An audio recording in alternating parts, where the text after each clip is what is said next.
Hello, my beautiful rainbow people. Welcome back to Camp Out for Freedom. Countdown to 420. My first attempt at making Zion real. Hello, my name is Zion. I'm the author of the book called The Potsmoker's Bible, which contains another book called The Prophecy of Israel, or the Book of Zion. The Book of Zion is literally the prophecy of Israel from the Old Testament of the Hebrew Bible, or the Christian Bible, I should say. And it is the basis of everything that I'm doing. I am trying to create a nationwide strikeout protest campout on 420, which is in 6 days to this telling. And the reason I'm doing that is to fulfill the prophecy of Israel. I've been working towards the fulfillment of the prophecy of Israel since 1979. Now, when I started this great endeavor, I had no idea that was actually what I was doing. That didn't occur to me until around 2004, when I started taking the actual steps necessary to create the conditions set forth in the prophecy of Israel. And the final act that I am supposed to do in order to create Zion and make the prophecy real is to go camping. And so I am advocating for a camp out Exodus type national strike on 420 in protest of the war on drugs, mainly, police brutality,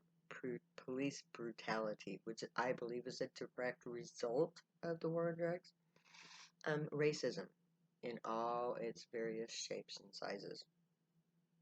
I am white, yes, but I am not a white supremacist. That is why I greet you with my beautiful rainbow people. You know what that means. That means not only white, brown, black, yellow, and red. That also means male, female, and transgender. Because this is an all-encompassing exodus. I'm tired of America. I'm tired of the crap. And I know a lot of you are too.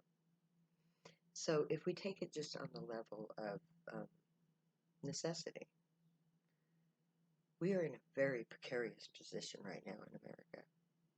We are on the verge of what I believe is going to be the most deadly surge of COVID-19 because of the anti-vaxxers, those people who have not vaccinated yet. The B117 variant is supposed to be worse. And those who refuse to vaccinate are going to find themselves dead or severely sick. And I believe that our safest recourse to avoid such a thing is to go camping. Because COVID-19 in all its varieties is subject to death in open air situations. It cannot proliferate. It cannot find hosts in the open air. It just floats away, not able to harm us. So if we go camping and we quarantine ourselves during this last surge, we can eradicate COVID-19 in our camp, which is one of the main goals.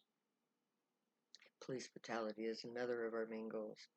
There has been yet another killing of a black man at the hands of a white policeman, a policewoman in this case. And that is enough, people. If America were going to address this issue, it would have done so already. Last year was more than enough of everything, especially deaths by police officers. And they will not stop unless we force them to. And the Camp Out for Freedom is a means to do just that. It is my belief that as long as we are scattered across the entire face of this nation, we are subject to their will. We cannot stand up for ourselves in sufficient numbers in a way that will safeguard us all. That's why I want to go camping. I want all of us disenfranchised, poor, neglected, persecuted people in America to come together as one to protect ourselves from our enemy. And our enemy is the state. Many of you know that. A lot of you are figuring that out. And some of you are just at a loss. Well, that is when those of us who are called to such things appear. I have been working towards this moment since 1979. I am not without knowledge or ideas. And ideas is the important thing. We can change America for the better, with or without the prophecy. And we can do it in this manner. If you look at history, all peoples who are oppressed are stronger when they're united. The United States of America is a vast territory. And as long as we stay isolated in our areas, we are vulnerable to the state's manipulations and their force by right of numbers.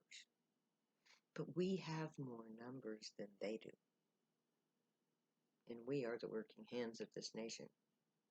We can walk away from them, prepare for, and provide for our own needs, because we've always had to do that. We've never had another choice. But by doing so, we can undermine everything that they believe about themselves and the way they live. If we walk away from their fast food restaurants, their grocery stores, their department stores, their warehouses, and their factories, who is going to provide them with their meals? How are they going to sustain themselves without us? They have used us and abused us at their leisure, without regard to our needs, and we have been forced to go without or provide for ourselves as a result. We don't need them. We don't need money, which is their power base. This is our power base, our hands, our working hands that do the actual labor in this nation. If you simply just walk away from what you're doing in this society, pack your bags, pack your kids, pack your animals, and go camping with me, who's going to run their factories? Who's going to run their grocery stores, their fast food restaurants, their retailers, their switchboards, their computer operations? Because, see, we do the actual work. All they do is get the money. So if we walk away from them, they have nothing. Because we are the means for them to have everything. So just simply by going camping, walking away, we can take away their power. Oh yeah, we're going to have to do without a few things for a little while. But what is all of our things compared to our freedom and the freedom of our children? The safety of our black men, brown men, red men, long-haired white men,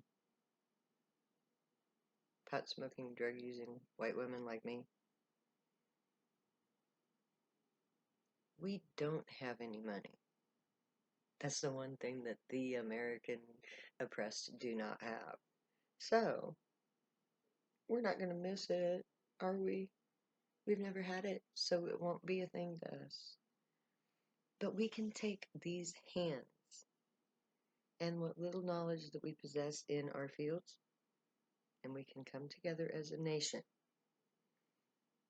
Go camping. Walk away from the corporate crap. Walk away from the policemen. Go camping. We'll set up our camp so that the young, strong, or violent among us take the perimeter. Those who are best capable of defending the weak will take the outside of the camp, just in case our oppressors attack. And if they do attack, we'll fight them because it's our lives and our freedom and our families that are on the line. And they won't have any say in our camp because they won't be welcome there. So they will be forced to deal with those that they have enraged the most before they can get to us peaceful people in the middle. Our children, our elderly, our disenfranchised, our young. And we can figure out how to do things the better way. We can go green from the very first day of our camp. The minute we shut off our engines and set our camps up, 0 footprint, pretty much. Then we can take what little money we have, invest it in things like reproductive seeds and produce from the grocery store, and we can take that and we can create gardens for ourselves to provide ourselves with food for the short and the long term. Because with the right seeds and the right produce from the vegetable aisle in the grocery store, in 10 days you can have edible food. In 3 months, you can have a viable food source that will last you forever and won't cost you more than one trip to the store. So we take what little we have and we get what is necessary to create what we need. We go back to the very basics. The open air. Mud bricks if we have to. Mud bricks, glass. We have the basis of a city just with that, because we can use sand from the sand hills of the state of Nebraska, where I'm from, where I have it all set up in my head, where we can do all of this. Because in the western part of the state of Nebraska, there is a vast stretch of land that is virgin. Part of it is privately owned, part of it is state owned. But you know what? I don't care. Because the land is the earth's. I'm Native American in that regards. The land does not belong to somebody if you're not using it. What right do you have to possess it? So I propose that we go camping, irregardless of who claims the land. Because out there's virgin land that has good soil for growing crops, for our gardens. And there is sand in abundance for glass. With glass works, and I know my people know how to make glass. They know how to deal with glass. They make beautiful pieces of art with glass, and they can take that knowledge and they can make pipes for plumbing with glass. A nice thick tube of glass will last forever and never cause any problem to the environment. 0 carbon. We can take the land. We can take prairie grass, earth, and water. Have the kids run around getting in mud fights all day long in the mud pits, and come up with workable bricks. We can sun bake the first lot, make a kiln, fire it up, and you got yourself fired bricks. The basis for most of our building material. Free. All it takes is our labor. Coming together, figuring it out the old-fashioned way.